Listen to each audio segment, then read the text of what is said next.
ഒരു പുരുഷനെ കാണുമ്പോൾ, ഒരു സ്ത്രീയെ കാണുമ്പോൾ നമ്മുടെ കണ്ണിലൂടെ അവരെ എന്തായിട്ടാണ് നമ്മൾ ഹൃദയത്തിൽ സ്വീകരിക്കുന്നത്? കുറച്ചുകൂടെ വ്യക്തമായി പറഞ്ഞാൽ, ടി വിയിലൂടെയും മൊബൈൽ ഫോണിലൂടെയും നമ്മൾ വീഡിയോസും ചിത്രങ്ങളും കാണുമ്പോൾ നമ്മുടെ മനസ്സിലും ഹൃദയത്തിലൂടെയും നമ്മൾ എന്തൊക്കെയാണ് വേണ്ടാത്ത കാര്യങ്ങൾ ചിന്തിച്ചു കൂട്ടുന്നത്? പ്രിയമുള്ളവരെ, ഒരു വ്യക്തിപരമായി പാപത്തിൽ വീണുപോകാൻ കണ്ണ് കാരണമായി മാറുകയാണ്. കണ്ണിൻ്റെ വിശുദ്ധി ഒരു വ്യക്തിയുടെ വ്യക്തിത്വവുമായി ബന്ധപ്പെട്ടിരിക്കുന്നു. ഒരു പുരുഷനെ സഹോദരനായി കാണുവാനും ഒരു സ്ത്രീയെ സഹോദരിയായി കാണുവാനും കണ്ണിൻ്റെ വിശുദ്ധി കൂടിയേ തീരൂ.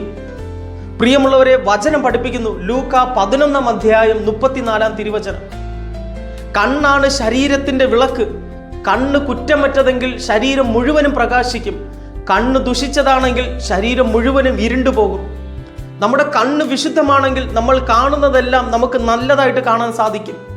കണ്ണ് പാപം നിറഞ്ഞതാണെങ്കിൽ നമ്മൾ കാണുന്നതിൽ തിന്മ കണ്ടുപോകും. പ്രിയമുള്ളവരെ, മറ്റൊരു വചനം നമ്മെ പഠിപ്പിക്കുകയാണ്, യേശയ്യ 33 അധ്യായം 15 തിരുവചനം.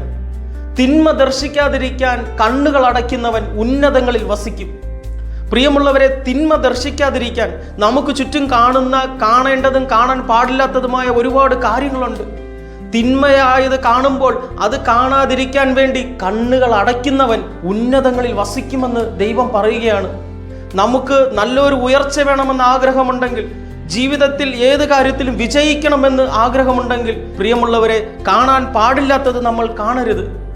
നമ്മുടെ ഹൃദയത്തിൽ വസിക്കുന്ന ദൈവത്തെ നമ്മൾ വേദനിപ്പിക്കരുത്.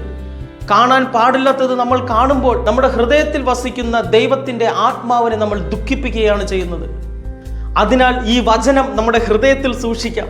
യേശയ്യ 33 അധ്യായം 15 തിരുവചനം. തിന്മ ദർശിക്കാതിരിക്കാൻ കണ്ണുകൾ അടയ്ക്കുന്നവൻ ഉന്നതങ്ങളിൽ വസിക്കും. അവൻ ദൈവത്തിൻ്റെ കരങ്ങളിലാണ്. അങ്ങനെ നമ്മുടെ ജീവിതം വിജയിക്കുന്നത് നമ്മുടെ കണ്ണുകളിലൂടെ നമുക്ക് കാണാൻ സാധിക്കും. Let's try.